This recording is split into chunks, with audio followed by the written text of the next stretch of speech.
guys, today I'm going to be filming for you my April wrap-up and my May TBR. Unfortunately, this month I barely read any books at all, and I blame that on university, and in particular I blame that on Pride and Prejudice. I've literally been reading that book for like 3 weeks or something ridiculous, and I'm only 25% through it thanks to Goodreads telling me where I'm at. It's just so hard to read. The first book that I read this month was Gathering Blue by Lois Lowry. So I gave this book a 5 out of 5 stars because it did have me right on the edge of my seat, constantly needing to know what happened next. I thought that I had predicted the ending when I was about halfway through the book. I sort of went, yep, that's how it's going to end. And then when it did end, I was completely wrong and completely off topic. And I thought that was great, the fact that it was able to just completely throw me for a loop like that and completely misdirect me. And you know, not a lot of books do that nowadays, so I was really, really impressed with this one. It had sort of a slightly ambiguous ending, you know, it left it very much open to interpretation, and I found myself both satisfied and dissatisfied with the ending. But I still gave it 5 out of 5, and I definitely think that everyone should read this book. The only other book that I read this month was Me and Earl and the Dying Girl by Jessie Andrews. Yeah, I only read 2 books.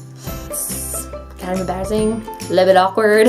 I still blame it on Pride and Prejudice. So I gave this book a 5 out of 5 stars because I absolutely fell in love with the characters. I mean, they were so relatable, particularly Gray, the narrator. He was just so much like a teenager. He just reminded me so much of myself. I don't really know if that's a good thing considering who he really sort of is. I fell in love with these characters. I thought they were amazing. And you know, I was actually, considering it's a story about cancer and about death, I was expecting a super sappy story, but what I got was something completely different. I mean, right on the back of the cover, it says, "This is the funniest story you will ever read about death." And it was. You know, I was laughing more than I was crying. In fact, I don't actually think I cried at all because of the way it was told, and you sort of were pulled into Greg's feelings, and he didn't feel particularly sad or upset. The plot was solid and was fairly simple to follow, but it still made for a fantastic read. The structure was also very unique, and I found that the writing style was very refreshing, which made it for a really, really good read. After that super depressing and frankly embarrassing wrap up for April, this is my May TBR, and I am hoping that I read at least double that amount of books. So the first book I am hoping to read, or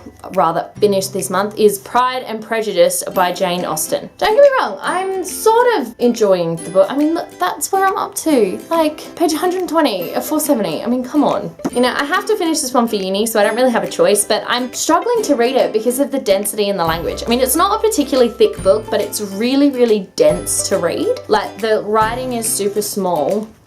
And then just the language that she used, because it's so, you know, old, it's a really hard book to get through. But I'm hoping that I do, and then it can be done and I'll never ever ever have to read it again. This month I'm also hoping to read The Isle of the Lost by Melissa Dela Cruz. This book is a prequel to the Disney Channel original movie Descendants, which is one of my favorite movies of all time. And the book is about the 4 villainous teens who we get to meet in Descendants, and it is about them attempting to capture something called the Dragon's Eye. So I don't really know a lot about this book. All I know is that it's supposed to be a prequel to the movie, and I'm really, really hoping that, considering how obsessed I am with the film, that I really love this book too. And it's a middle grade book, so it shouldn't even take me that long. Another book I'm hoping to read this month is The Haters by Jessie Andrews. So this is the guy who wrote Me and Earl and the Dying Girl, and considering how much I really enjoyed that book, I'm sort of have fairly high hopes for this one. Although I have heard that this book isn't as good as his first novel, but you know, I guess I want to read it to find that out for myself. It's a contemporary novel about 3 friends who decide to take a road trip over the summer because that is where the music's at, apparently. So it's basically about camp and about starting a band and friendship, and so yeah, I'm really, really looking forward to reading this one. And the last book that I'm hoping to read this month is Red Queen by Victoria Aveyard. Oh, isn't that pretty? Look at that. This is a young adult fantasy novel, and I've heard that it's very, very good. So everyone on BookTube has been sort of raving about this book and saying that it's really, really good, so it's got me really, really excited to read it. I think it's a trilogy, I think, and I don't yet have the second book, but I figured I'd give this one a go first anyway. So what I know about it is that it's set in a world that is divided by blood, so you have people with red blood and people with silver blood, and one is more rich than the other. I don't really know, but I do know that it's about a girl who finds herself sort of in the middle of a very dangerous situation, and she is kind of working from the inside to corrupt the society of her world. So I think it's going to be a really good book, and I am super, super excited to read it. I just really hope that I get to it because Pride and Prejudice.